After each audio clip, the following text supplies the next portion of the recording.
Once the king of video games in the 70s and early 80s, Atari have been starting to make a name for themselves in recent years. They made headline news, possibly for the wrong reasons, with the release of the new Atari VCS. They teamed up with LEGO to release a 2,500 piece replica of their most iconic console. And then they went ahead and released an excellent history lesson known as the Atari 50th Anniversary Celebration, which can be played on most modern platforms today. After that, they dipped their toe into the hardware space one more time with the 2600 Plus, a scaled down version of their classic video computer system. Supporting both 2600 and 7800 cartridges, and featuring remade accessories that look like they've been teleported here from over 40 years ago, it really seems Atari are trying to hit that nostalgic sweet spot. Now, since I've played Atari since like forever, I had to get myself one of these. But the question is, have Atari got a cracking system here? Or have they missed the mark? Hello fellow gamers, and don't you wish that more consoles today had wood grain on them? I know I do.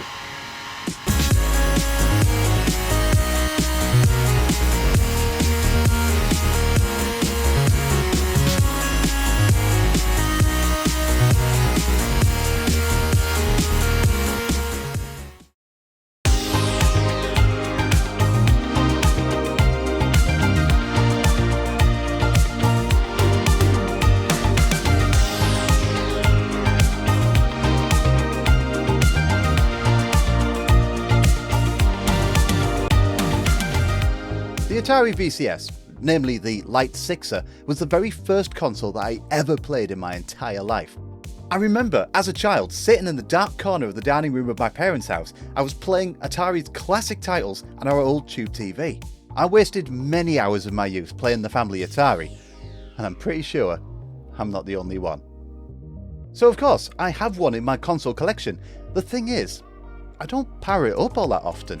It's not that I'm concerned about breaking it or I've lost interest in it or anything, it's just that technology's moved on. We're living in a world now with massive widescreen flat panel displays and super sharp 4K plus resolutions, all of them with their picture handled over HDMI. But my VCS from the late 70s only works over RF. That's basically your analog TV aerial connector. It certainly wasn't the best quality you could get back then, and my god, it's even worse on a modern TV. It's just awful.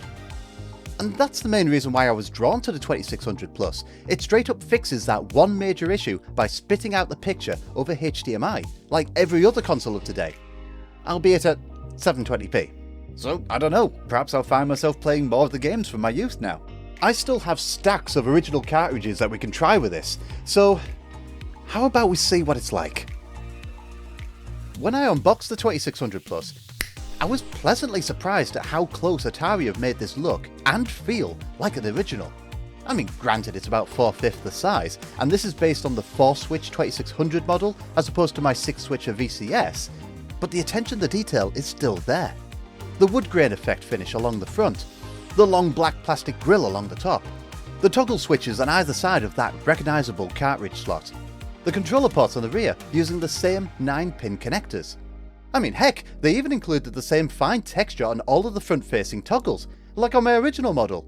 They didn't have to do that, but it shows that they're really paying attention to detail. There are a couple of little changes that they've introduced though. Besides the obvious HDMI port, it's now powered through USB rather than through a 3.5mm jack.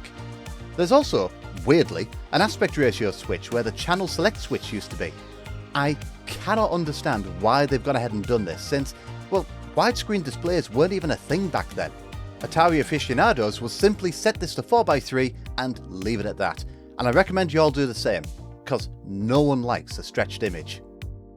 And it's not just the system itself that's had a lot of care and attention. The CX40 Plus joystick that comes with it looks and feels exactly like the original joystick from days of yore. Luckily, unlike the system itself, this hasn't been through the photocopier at 80%. It's full-size and features all of the same styling as the original. The rubbery stick, the ripple at the base, that single red fire button, and, well, you can't see it so well on my old one, but they've even put the orange print around the base too. The stick itself is rather stiff, mind, and I hope it'll loosen up over time, but, you know, using this, I'm transported back to those days when my nose was mere inches from the dome glass of an old TV. I can still smell the static today. That level of detail continues to the CX30 Plus paddle controllers too. Sold separately, these are required for games like Breakout, where an analog input is key. Just like with the joysticks, these sport exactly the same look and feel as the originals. The moulded plastic still has the same roughness to them, and just like before, you get 2 paddles to one 9-pin connector. Honestly, if you were to directly compare these with the original ones, you'd think they were like new old stock, fresh out of the box from decades ago, and only now having seen the light of day for the first time. They even work on original hardware too, so even if you're not in the market for a 2600 Plus but you need new joysticks, Atari have got you covered. The system itself is damn close to the original experience. But what about the games? Do they play the same as they used to? Well, to find out, I tried every 2600 game in my collection, and I can happily report that they all play exactly the same as before. There's no discernible lag from what I can tell, and the games still have the same quirks that they had before. In Pac-Man, for example, Blinky, Pinky, Inky and Clyde all flicker as they move around the maze, never sharing the same frame at the same time. They all play the same as they used to, and all with a lovely clear picture that doesn't require you to mod your old system. Now, there aren't any CRT filters or anything with this, just straight up sharp pixels, but that's exactly how I like it. One other feature I'm really interested in is the 7800 support. There's an entirely different library of games that are compatible with this, one that I've never had. I was fortunate enough to be able to try a handful of 7800 games on this, and they all worked, well, fine. Well, except Pole Position 2, where I couldn't properly select a different track, and I couldn't even get my car off the line either. Don't know what's going on there. Actually, since I recorded that, I was able to get that game working.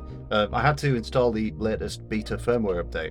It fixes a few things, but it also fixed the course selection screen, and well, now I can actually race. Nice. I'll leave a link in the description to where you can get it. Anyway, back to the video. Still, nonetheless, in a package smaller than my VCS, I've now got a system that supports both the 2600 and the 7800. Gives me a nice excuse to start collecting for that too. I am so thankful that all the games that I own boot up on this because, well, sadly, not all of them do.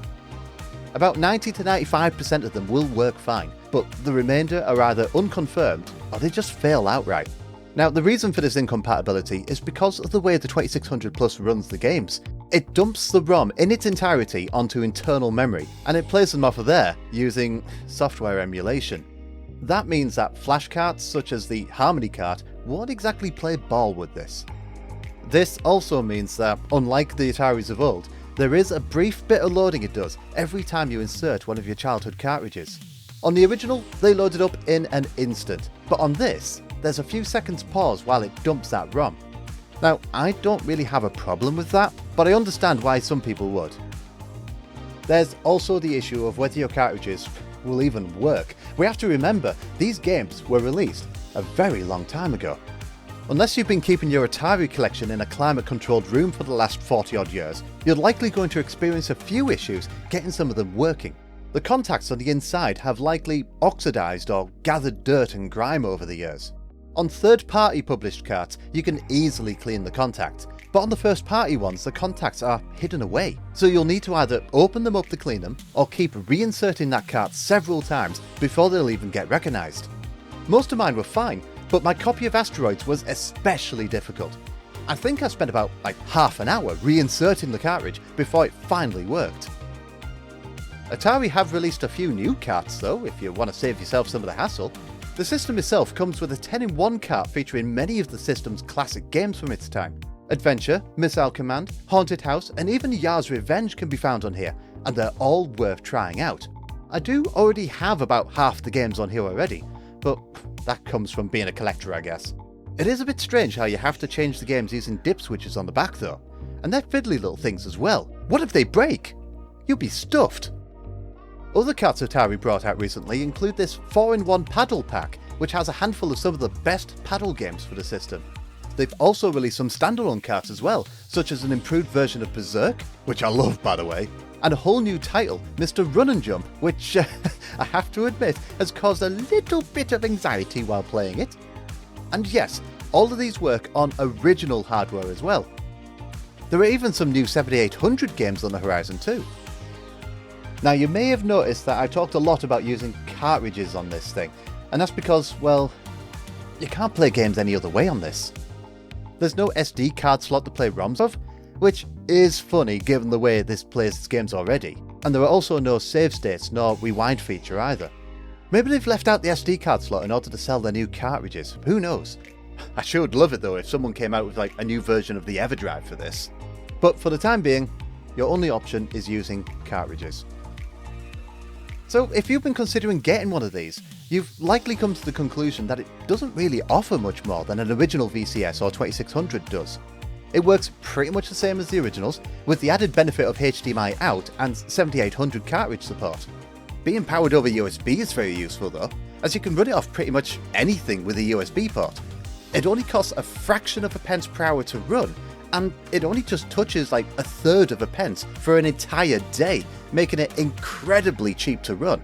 Better yet, unlike the originals, it isn't drawing any power when it's switched off. Beyond these though, it's really not that different. So the Atari 2600 Plus is really only going to appeal to anyone who either already has a stack of old Atari cards they want to play again, or anyone who's interested in collecting for the system. I think if they'd included SD card support as well, they'd have sold a lot more of these. It'd be great, for example, to play Homebrews on this. Many of them were released for free, digitally, but getting them on a cartridge today can cost an absolute fortune. Halo 2600 is a prime example. However, the positives that this does bring to the table are enough for me to make quite a drastic decision. I'm replacing my VCS. I know, shock horror, but I like the improved picture, I like the 7800 support, and I like its lower running costs. I do wish it would let me play Homebrew ROMs, but for the time being, I'm going to have to stick with my Raspberry Pi for that. Don't worry, I'll still have the original around, but I like this so much, I'm setting it up permanently. But what about you? Have you considered the 2600 Plus? Or are you sticking with original hardware? Let everyone know down below in the comments. And hey, while you're down there, a like for the video is always appreciated, and you know, there's always that subscribe button if you want to hear more from me. Thanks so much for watching, and I'll catch you all next time.